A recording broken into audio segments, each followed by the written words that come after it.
voice. We're going to learn how to level up our tech career. Please show some love for Byron Jenkins.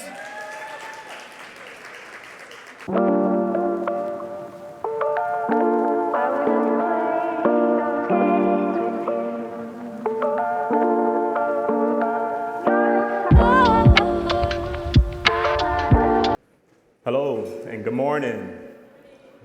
Welcome. I appreciate you guys being here. Of course, today what I'm going to be talking about is leveling up your tech career. And my name is Byron Jenkins. Oh, first, one more QR code. So feel free to scan it. It's the link to the slide deck. So my name is Byron Jenkins. I'm a senior software engineer, content creator, and educator, born and raised out of Philadelphia, PA. And before I talk about, my experience, I'd like to talk a little bit about my background. So before, tech career, my background was mainly in boxing. My father is now retired, boxing trainer, cornerman, cutman. Been boxing and training since a child. That transition and pivot to tech started from, just me realizing the brutalness of the sport. And as a kid, I wanted to explore all my options, like considering going to school before that being plan B. So if this didn't work out, I'll probably be in the boxing gym.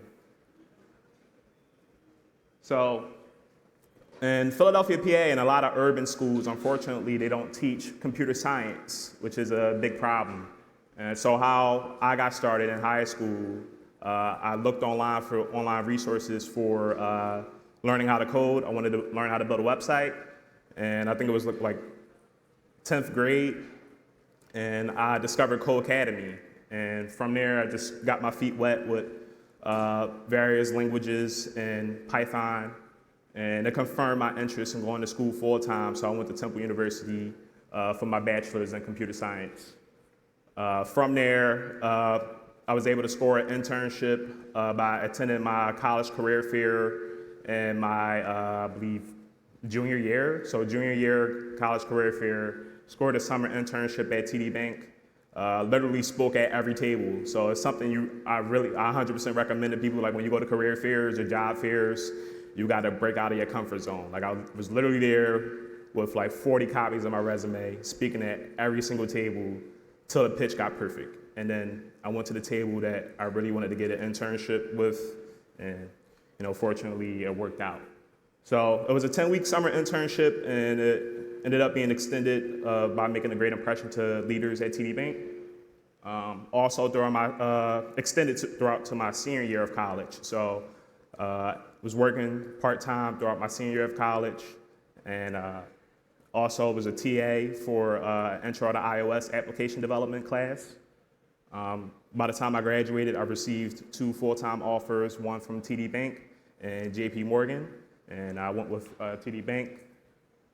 So in the middle, it was a rotational program. So if those who are not familiar with rotational programs, every 6 months, some companies may have more or less months, you rotate into a different line of business with the goal of you getting experience with each line of business. So by the time you finish the rotational program, you have an idea what you want to be doing full time. But after like 3 rotations, pandemic occurred, shifted work from being in office to working from home, remote work for sure. So I wasn't really satisfied with my career growth, and it's not like I wasn't asking for the work, because I was looking for the opportunity to get the work. It just wasn't presenting itself. And I realized that after several rotations. So I realized, okay, the problem isn't me, it's the company, I need to go. So I started creating content on social media because I wasn't getting work at my job. So I started building content or building projects on the side and started being transparent about my career journey, because I think the best way to learn is by trying to teach. And because if you try to present some incorrect information, someone's going to check you. So I joined Capital One. I reached out to one of my professors at Temple University over LinkedIn, and he happened to be vice president at Capital One. Just by utilizing my network and connections, Going through the interview process, I joined Capital One as a mid-level engineer in January 2021, and after a year, I believe a year and a half, I got promoted to senior software engineer. And now I'm also an adjunct instructor at Temple University. So I like to be transparent about my salary. When I first started undergrad, I was working at Best Buy, customer service. It's not directly tech related, but fortunately you might be around folks who may have various different backgrounds, some photography, some graphic design, some know how to code. So just having that network as well. I was getting paid $12 an hour throughout my undergrad career. When I started working at TD Bank as an intern, doubled my salary to $25 an hour. And then while working part-time, still working at TD Bank, I was making $15 an hour throughout my senior year of college. And also, I don't recommend, I was working TD Bank, TA assistant, and working at Best Buy, doing 3 at once throughout my senior year of college. Do not recommend that. So time management is one of the biggest things that I struggle with, and I'm still learning how to get better with it every day. So after I graduated, went full-time with through the rotational program with TD Bank. The location was in Wilmington, Delaware. The salary is about $70K a year. During the middle of the pandemic, as I mentioned, wasn't satisfied, made the jump. And at Capital One, I was making $127,000 a year with a $15,000 sign-on bonus and a relocation package. The company was still remote at the time because of the pandemic, and they kept pushing it back. So I just used the relocation package, sign-on bonus to move out my folks' crib and bought a house in Philly. So, and then I got promoted to senior software engineer, and initially it wasn't 166. That's just after each year review. I think I've been a senior software engineer for about 2 years now. I'm currently making 166. So enough about me. Let's talk about the advice. First and foremost, know your worth. I think first you need to understand that you belong here. We all know that the tech interview process is tedious and is difficult, to be honest. So you belong here. You get through the process, you're in your current role, be confident. And it might take time. It took a lot of time for me in my current role at TD Bank, and then going to Capital One. I learned to gain confidence and learning to speak up for myself because I belong in a room. I spent enough time doing the research. I did the work. I belong here. And advocate for yourself because no one else, you have to advocate for yourself first before anyone else do. And thankfully, I had a great manager at Capital One when I was a mid-level engineer who would advocate for me because I'm not in those rooms that she's in. So when it comes time for evaluation and they're talking about people to promote, you can be the person, the topic of the conversation if they're an advocate of your growth. So let's talk about working smarter. So understand your team and the organization and the system you're contributing to. It's easy to, I think it's easy to, the steps that you could take to do it is one, if you're a software engineer, get clone the repos that you're going to be interacting with day to day, have conversations with the engineers who are contributing to the source code. I think that's the best way to do it. Identify areas of opportunity. You can either figure that out throughout the interview process, after you join the company and talking to several folks in the space, whether it's engineers or managers. Develop a game plan for growth. So find some ideas for what goals you want to achieve. And meet with your manager weekly to discuss your achievements. Because they'll know, what recommendations to provide or areas of improvement. And yeah, document your achievements. Weekly, bi-weekly is pretty much up to you. Because at the end of the day, like how I like to think about it is if you're working in an agile environment and you're picking up sprints every 2 weeks, I can't remember what I've done a sprint or 2 sprints ago. So document those achievements. And of course, with my advice, I like to tell you how I did it, of course. I met with several engineers for knowledge transfer sessions for analyzing. And what I realized is most of the knowledge shared wasn't documented in Confluence. So that was an area, like a quick, easy way for me to not only gain an understanding of the system, but also share it and make it easy for new engineers that join the team to get the knowledge and onboard much faster. So, and get experience with the tools that you needed. Like when I first joined Capital One, it was very modern compared to TD Bank. They were using Golang, Docker, and AWS, and there was a lot of technology and tools that I needed to get familiar with. And I would meet with my manager to discuss feedback, and I would document my achievements. And fortunately, when you document your achievements, you get to, when it comes time for like your calibration or the performance evaluation, you get to just summarize all of that, especially when you want to update your resume, which you should do often. You get to just look at your achievements and find the most impactful one and just throw it in your resume. So, and work harder. So it's not just work smarter, not harder, but work smarter and harder. Volunteer to take on difficult tasks. That's how I would say in my position, how I was able to get an understanding of the system is by taking on tasks I had no knowledge of. Like I would ask other engineers. Sometimes I'll make it clear when it comes time for sprint planning. I'll say, look, I'm not familiar with this. I may need to ask a person, and I may need a point of contact to reach out to ask those questions to gain familiarity with the system. And ask questions often. Some people believe like some questions are dumb, but I feel like when you ask more questions, it makes you would appear the most curious out of your group. And if I'm being honest, when you're working in a tech space, a lot of people seem to be more introverted. So when you're in your Zoom meetings, I've been in so many Zoom meetings and there's only like 2 people talking. So stand out and communicate within, not just within teams, but outside of your team as well, because there's so many moving gears within the company. So when you're communicating outside of your team, you get to learn and transfer knowledge, because I think one of the biggest problem in tech is communication. And showcase your work and expand your skill set. So, of course, again, showing you how I did it. I was the first one to take on unfamiliar tasks. I would ask questions early, during sprint planning and refinement, because when we're planning out these tickets, if it's something that I don't know, or I need to know, or someone I need to talk to, I make sure that I make it very clear, because the last thing I want to do is pick up a ticket that I have 0 clue about in the middle of the sprint. Now you're spending 4 or 5 days in the middle of the sprint trying to get an understanding of what the work you need to be doing when you could have done it in the middle of sprint planning. And I communicate my updates often via Slack and Jira.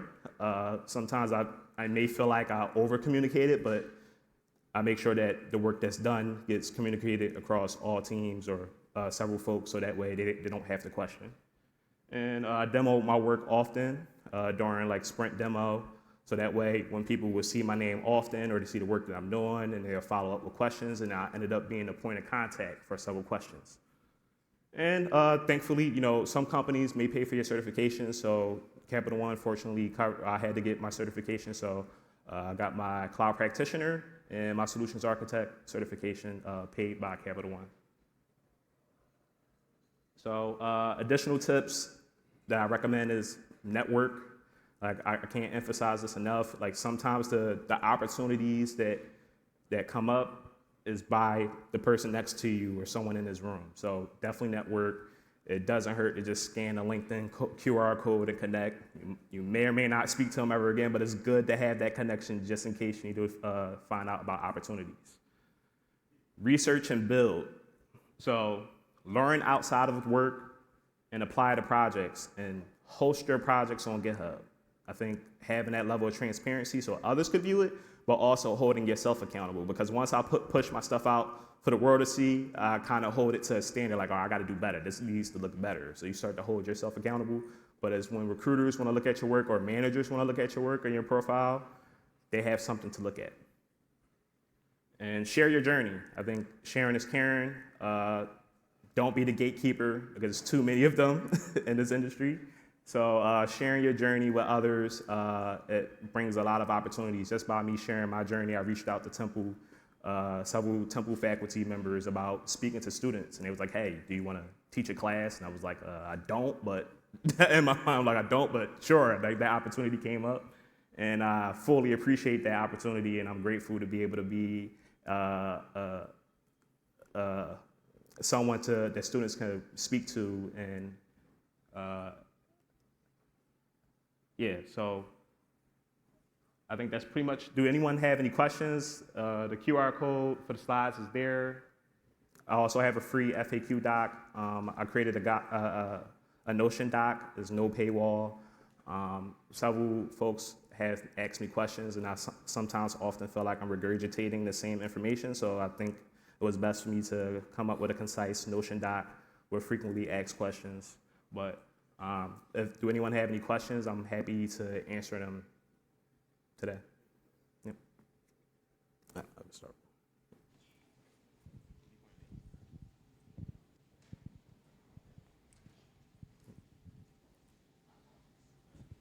Thank you so much for sharing your journey. To those who are listening and they're like, okay, I know his journey. He definitely started from the ground up. Can you share like one challenge that you had where you almost felt like giving up if you had something like that, and then how did you overcome it? Just because sometimes when we tell our stories, people don't see when you're shooting in the gym. So I just wanted to know, what was the challenge that you had, and how did you actually overcome it to get to where you are now? Absolutely, and thank you for asking that question. I think the biggest challenge is just staying on the journey. I think during my college career, like, trust me, I wasn't a straight A or B student, I wasn't honor roll. I failed like 4 or 5 classes, so 4 or 5 classes, so that's the reality. And I was working part-time at Best Buy. Like, when my first semester in undergrad, I thought I could work full-time, and I failed Calc 1. And I was like, all right, look, I need to cut back, manage my time, and still was failing classes, but fortunately, staying on that journey, but also having a community of folks around you, that people you could rely on, so having friends. I also made a friend at Temple, and also, friends, dependable friends that, also that went to Temple, and family members that I could rely on anytime that I wasn't 100%, that will push me to continue within my journey. So I think just staying within the journey, and having a dependable network or a village that you can lean on when you're not 100%.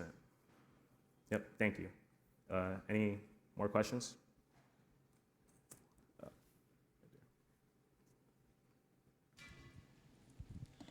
Could you go into more about any of the projects that you made that you said you would host on your GitHub? Because I know there's a lot on there, and it's kind of hard to stand out if you're just getting started. Yep. So one project, so it's a few, so what first got me into, I'll talk about, in this one that I didn't host on GitHub, but I had the project on hand when I went to career fairs. So fortunately, it was an iOS application. My college had a class for teaching iOS application development, but by the time it got to me, a freshman, the class was full. It was only one section. So I downloaded the iBook to learn Swift, taught myself how to program in Swift, build an application for it, deployed it, shipped it to the app stores, add Google monetizing to it. And then when I would go to career fairs, the first thing I would do is show the game in front. I was like, look, I built this. I did the graphic design. I designed it from just idea and brought it into fruition, and add continuous updates. So I do have it on GitHub. It's in private, and you can share that link with several recruiters or anyone that within the room. But when I would go to my interview, like my first interview, I don't know what gave me that sort of confidence. I went to the interview with an iPad, and I was like, look, I drew this out. This is the graphics. The graphics was horrible. This is what I did to update it. This is what I'm bringing in for like the money for monetizing, which it wasn't much. It was like $5, but just to show them the improvement and me working from like a graphic design from there. But there are several projects, like Java projects, that I would have, or me just building a personal portfolio website. So I think those things are simple. It doesn't have to be complex. It's just start from something. And I think when you have ideas for projects, I think the first thing you want to do is have the idea for the project, because when you have that idea, you start to have questions on like, okay, how do I do this? So when it starts sparking questions and that curiosity, you turn to Google and say, look, how do I do this in Python, in JavaScript, in Java? And then one by one, you start to go down a rabbit hole of figuring out how to solve these problems. And then by then, before you know it, your project is completed. But I hope that answers your question. Yep. Any more?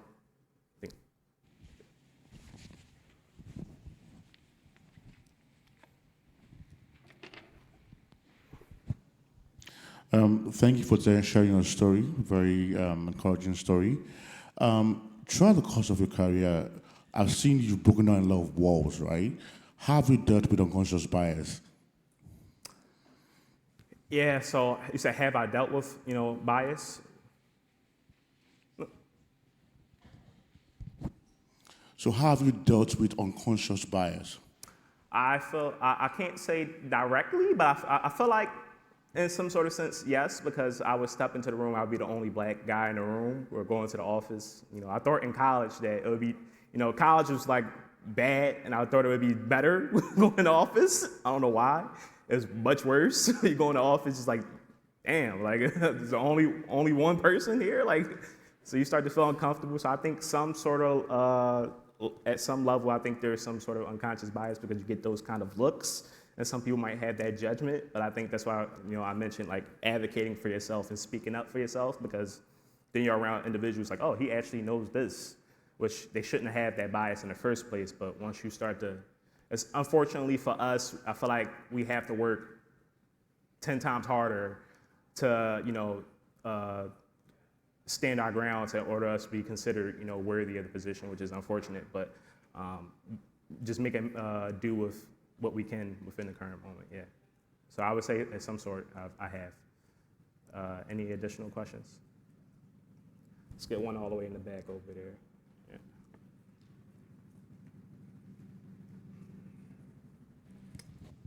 Hi, how are you? I'm Iris Samay. Thank you so much for sharing your story. I had a question about what do you do or have you ever experienced this before, but where you feel like you're kind of plateaued in a place, not necessarily by your own work, but based off of maybe like the organizational like setup. I personally work in cleared spaces. So a lot of times like, you're working on a project, now it's halted because there's a protest. So you're stuck for like 3 months, like, okay, well, I can't really do anything. So during that time period, what do you do to try to level yourself up or try to get yourself higher in your career?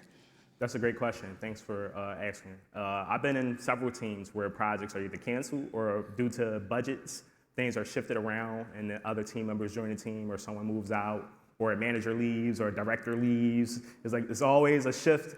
There's always an ongoing change within there. So for me, I kind of like take a recollection of my goals and figuring out like, can I achieve my goal or this specific goal in this team? And if not, I need to either have a conversation with my manager or start exploring other options like joining a different team, right? And some people speak so negatively about what they call internal mobility. It's not necessarily a bad thing. You're still with the company, just working on a different team for your specific purpose or what you want to work on. Like if you want to work on APIs, but you're working on a team that's working on websites or front-end development, that's not the team you want to be on. You want to move somewhere else. So I think just taking a collection, because sometimes the teams I may work on, we might work on a specific project, but because something changed, they're working on something completely different.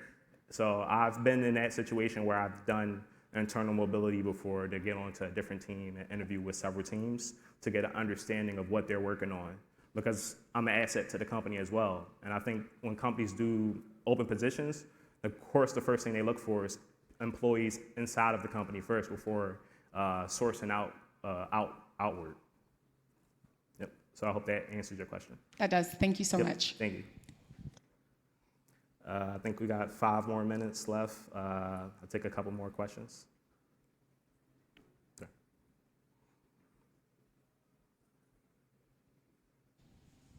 Hey, how are you doing? And thank you for your Hello. presentation. So the first thing that you led with that, you boxed. I was a nerdy kid when I was little. My mother made me play sports because she said it was going to come back later.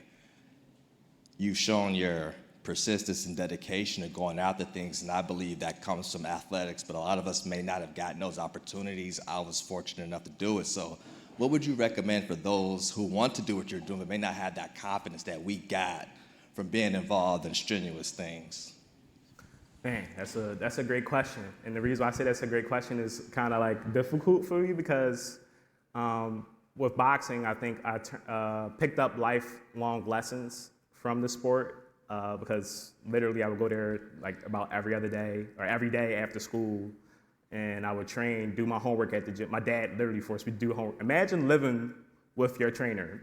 So like, let's be honest, imagine living with your trainer. I don't recommend, like, it's a bad thing for sure. And they happen to be your parent. So whatever they tell you had to do, you had to do it. So for me, I think just the persistence in the gym kind of like, I took that dedication, it carried out outside of work. So I pretty much, in a way, apply it to everything that I do. But to answer your question, I think the best way to do it is by connecting with others. I think if you don't have that dedication or persistence, if you can't find it, I think one way is to find it through others. And I think find it within your community, right? One of the biggest issues for me in Philly, I didn't find a lot of folks who code or who are in tech when I was interested in getting into it. So I think now a lot of people are more transparent about it. So I think if you find your community and find folks, sometimes you can find that persistence or dedication through others to push you forward just by looking at someone else. Like, it's okay to have role models. They could be the same age or whatever. I don't know why some people, look at, I don't want to give them flowers or whatever. But having several folks around you that you can lean on, and find dedication through to see it as a prime example of being in tech, I think that's great as well. One more, I think 2 more minutes. I'll take one more question, and I think that's it.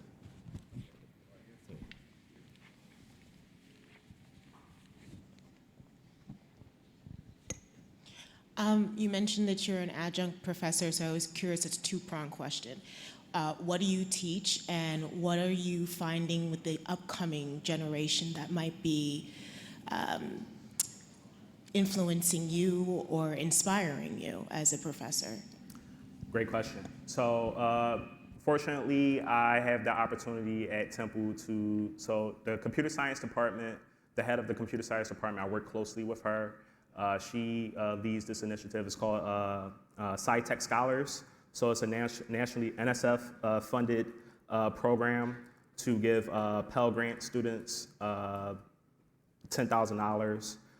These are students with science backgrounds, so biology, chemistry, et cetera, looking to add tech to their background. So it's very different for me because I went to school for tech, so I'm communicating with folks who have science backgrounds, so they don't have knowledge of tech. So for me, I think now with my public speaking skills or presenting to students, I have to translate that into something that's more digestible for them to make sure that they stay the pace and find interest within that field. So I'm learning from them about their field, but also finding ways to blend in my background with theirs so that they can be a best fit for opportunities when they graduate college. So like part of the course, I didn't talk about what I teach. So part of the course, it's a seminar course. The first course that they take is a seminar course, the Intro to Technology. So pretty much getting an understanding of opportunities within tech or how it could relate to their background. Like for them, I see they could work at pharmaceutical companies. Like they have a science background and a tech background. So I think they can work great with science companies or pharmaceutical companies. And part of that is also within the seminar, I also teach them Python and Java. Yep. So I think that's pretty much it. I appreciate your time and thank you.